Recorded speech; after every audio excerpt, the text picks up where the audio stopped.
খুব দুঃখজনক, শেরপুর ২ আসনে একজন প্রার্থীর বিরুদ্ধে যোগ্য নাগরিকের অভিযোগ থাকার কারণে আইনজীবী রিট করায় সেই আইনজীবীকে বিএনপির কিছু নেতাকর্মী মারতেছে, আর একজন পোশাকধারী চুটিওয়ালা হুকুম দিচ্ছে যে বেশি করে মার, বেশি করে মার। আসলে এইটা কি স্বাধীনতা হরণ বলবেন না আপনারা? এইটাকেও আপনারা মত হিসাবে চালিয়ে দেবেন। কষ্ট কীভাবে মারতেছে দেখেন। তার সাথে পুলিশ আছে, তাও মানতেছে না, বারবার তাকে মারার জন্য এগিয়ে যাচ্ছে।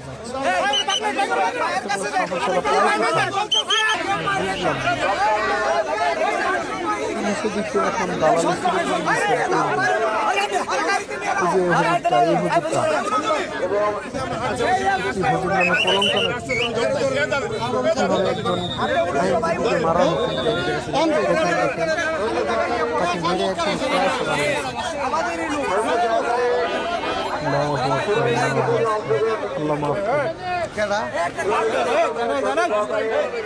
তাহলে যদি এইভাবে সন্ত্রাসী কার্যক্রম চলতেই থাকে, তাহলে তো আপনি আমি নিরাপদ না।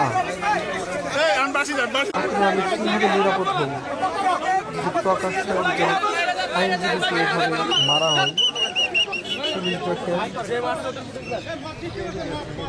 পুলিশ দেখেন তাদেরকে কোনো কিছু না বলে এই ভিটকারী আইনজীবীকে সাইডে আনলো, কিছুই বলল না।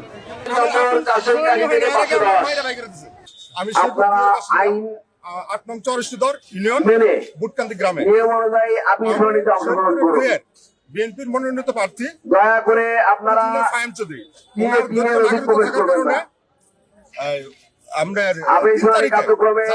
ওনার প্রার্থীতা বাতিল হয়ে যা, উনি পরবর্তীতে অংশগ্রহণ করে আপিল করে, আপিলে আজকে ওটা 16 তারিখ আমি মহামান্য হাইকোর্টের মাধ্যমে আইনজীবী ধরে আমি একটা রিট করছি। এই রিটটা শোনানোর জন্য আমি আমার আইনজীবীর সাথে আসছিলাম। আমার ইঞ্জিনিয়ার ফাহিম চৌধুরীর লোকজন যারা আছে পদবী আমি প্রত্যেককে চিনি, এবং এভাবে একটা কথা বলি, আমি যদি মারাও যাই, কারণ আমি তো হার্টের রোগী, আমি অলরেডি অনেক আঘাতপ্রাপ্ত হয়েছি।